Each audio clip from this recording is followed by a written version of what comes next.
PC saya kayak orang ketakutan. Bahasa dia gini PC sama saya, yang tolong yang aku dijebak polisi, aku mau dibunuh polisi, tolong jemput aku di Kalianda, kata dia. Ya, Tribuners, terkait dengan kasus penemuan jenazah di mana istri korban menduga jenazah tersebut merupakan korban kasus pembunuhan, kita akan berbincang bersama dengan akademisi dari Fakultas Hukum Universitas Bandar Lampung, yaitu Bapak Beni Karyalimantara. Halo, selamat sore Pak Beni. Selamat sore Mbak Mutiara. Ya, Pak Beni, kita tahu bahwasannya kasus penemuan jenazah ini terjadi di minggu lalu dan ternyata istri korban ini mengajukan laporan kepada pihak kepolisian bahwasannya jenazah ataupun korban ini merupakan korban pembunuhan. Nah, akhirnya pihak polisi pun melakukan upaya penyelidikan untuk mengetahui apakah benar memang korban ini adalah korban pembunuhan atau bukan. Nah, Pak Beni, untuk pelaporan yang seperti ini sebenarnya apa sih yang harus dilakukan oleh pihak kepolisian? Oke, terima kasih Mbak Mutiara. Jadi terhadap kasus pembunuhan, karena kan ditemukan mayat kan ya oleh petugas tol ya, yang saya pahami. Jadi walaupun tidak ada laporan pun, polisi harus memproses. Oke, Jadi baik. jadi terkait pembunuhan yang terjadi di dugaan pembunuhan yang terjadi di Tol Bakau Peni Terbanggi, walaupun tidak ada laporan, penyidik harus bisa mengungkap ini peristiwa pidana atau bukan. Itu yang pertama. Lalu di sini keluarga dalam hal ini istri dari korban itu sempat mendapatkan komunikasi bahwa si suaminya dalam keadaan apa mau dibunuh dan diancam dan sebagainya lah ya.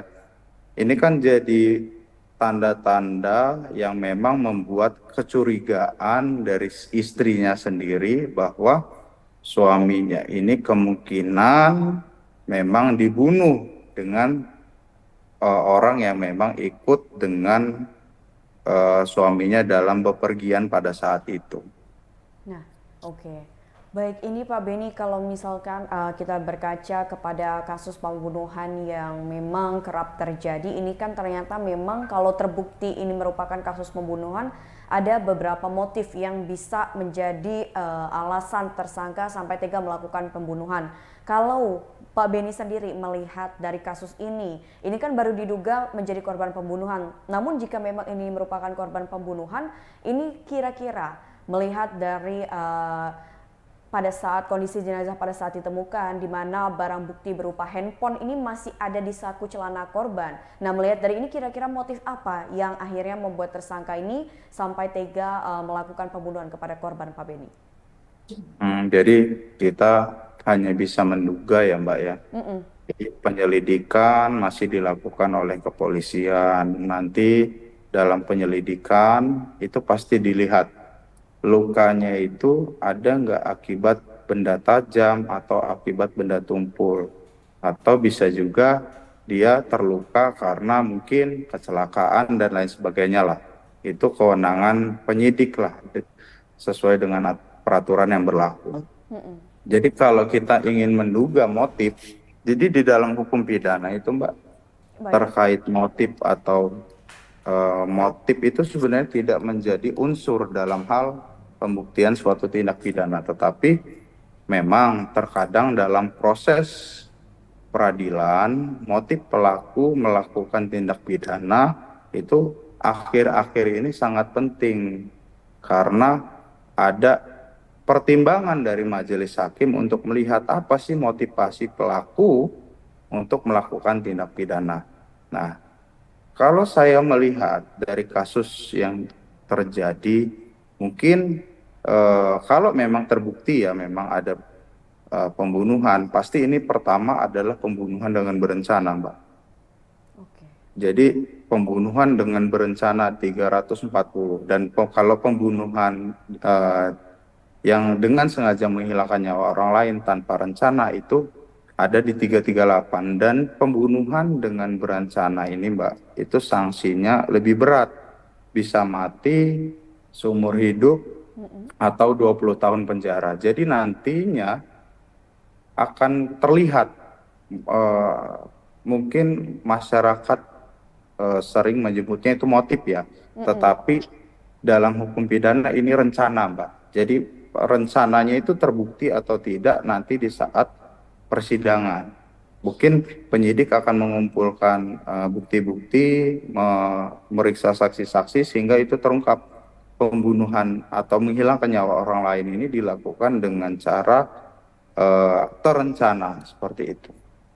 Oke, nah ini kalau misalkan biasanya kita menemukan kasus-kasus penemuan jenazah dan sebagainya ini kan di daerah perkebunan ataupun di daerah yang memang dekat sungai dan memang banyak pepohonan dan sebagainya. Tapi kali ini kalau memang korban ini merupakan korban pembunuhan, ini kan dibuangnya di jalan tol yang kita tahu ini jalan tol sebenarnya bisa dikatakan lumayan banyak akses dari masyarakat ataupun mobilitas yang memang menjadi jalan utama penghubung masyarakat dari satu daerah ke daerah lainnya, Pak Beni. Nah, kira-kira apa yang menjadi alasan kalau misalkan kita masih menduga nih, Pak Beni?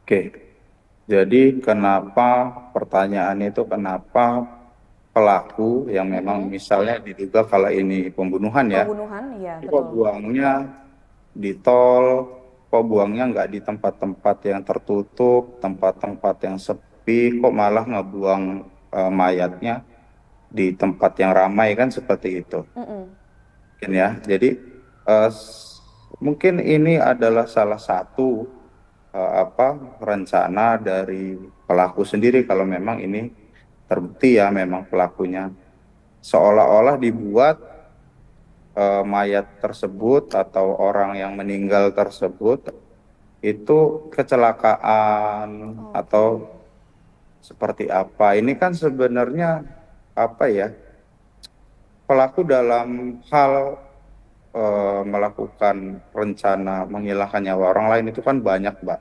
Jadi mungkin dia akan mempersiapkan menghilangkan barang bukti dengan cara membuang mayat di tempat tertentu dan menguburnya sehingga tidak ada alat ditemukan kejadian pidana dan alat buktinya susah diungkap. Nah ini kan sebenarnya adalah ya niat jahat dari pelaku itu sendiri. Nah saya tidak bisa ya menerka-nerka, tetapi saya hanya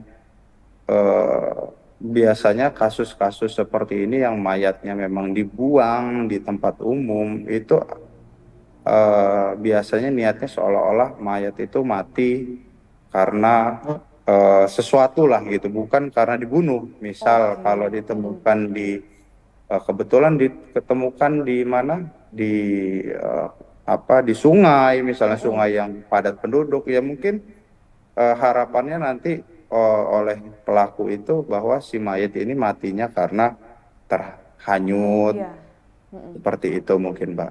Oke, tapi Pak Beni, kalau di dalam tatanan hukum pidana, jika memang ternyata ini nanti berdasarkan penelusuran polisi benar pembunuhan, sebenarnya untuk waktu penyelidikan sendiri dalam kasus seperti ini biasanya ada rentan waktunya nggak sih Pak? Jadi waktu-waktu kritis yang memang ini pihak kepolisian bagaimana caranya sebelum waktu ini sudah harus bisa menyelesaikan kasus gitu Pak? Oke, jadi sebenarnya dalam aturan, jadi kan si istri itu melaporkan proses kejadian perkara. Kita anggaplah awal mula perkara ini diproses dari laporan istrinya ya. Jadi ada dalam hukum pidana itu masa daluarsa, Mbak. Jadi masa daluarsa dalam pasal yang memang ancamannya mati, seumur hidup, maupun penjara selama selama 20 tahun maksimal, itu daluarsanya 18 tahun, Mbak. Jadi polisi maksimal bisa melakukan penuntutan terhadap kasus yang sudah terjadi nih, pembunuhan berencana ini adalah 18 tahun, Mbak, proses maksimalnya. Kalau sudah 18 tahun nih misalnya, ternyata pelaku baru ketemu, sudah daluarsa, nggak bisa dipidana lagi, Mbak. Oke, baik. Gitu. Jadi ya kita ya sebagai apa masyarakat ya tidak maulah selama itulah polisi apa mengungkap kasus ini, ya harapannya dalam jangka waktu berapa bulan aja bisa diketemukan lah pelakunya, karena kan ini di tempat umum. Jadi namanya apa jalan tol pasti kan ada CCTV ya, Mbak ya. Betul sekali. Siapa tahu itu terekam CCTV kan. Oh ternyata si yang buang ini bisa kedetek dan bisa dilacak identitasnya siapa, seperti itu, Mbak. Oke. Nah ini Pak Beni, terakhir dengan adanya penemuan jenazah di jalan tol yang kita bisa bilang bahwasannya mobilitasnya cukup tinggi, ini tentu kan akan memberikan dampak tersendiri baik itu untuk pengendara yang sering melalui jalan tersebut ataupun kepada masyarakat sekitar, betul tidak Pak? Ini kira-kira efek apa sih Pak yang ditimbulkan gitu ketika memang ditemukannya kasus-kasus seperti ini di beberapa daerah yang ada di Provinsi Lampung? Ya karena jadi kita lihat dulu seperti ini, Mbak. Jalan tol itu adalah jalan yang bisa diakses oleh kendaraan roda 4 yang pasti kan. Roda 2 tidak bisa dong masuk situ. Nah, jadi harapannya ke depannya gitu kan, ya kita tidak bisa membuat masyarakat itu berpikir baik-baik saja terkait kasus yang terjadi pembunuhan di tol, tetapi pemerintah sebagai pelaksana dari sistem kenegaraan ini harus bisa membuat fasilitas publik atau fasilitas umum ini menjadi aman dan nyaman. Mungkin bisa ada lebih intens lah ya patroli di tol itu.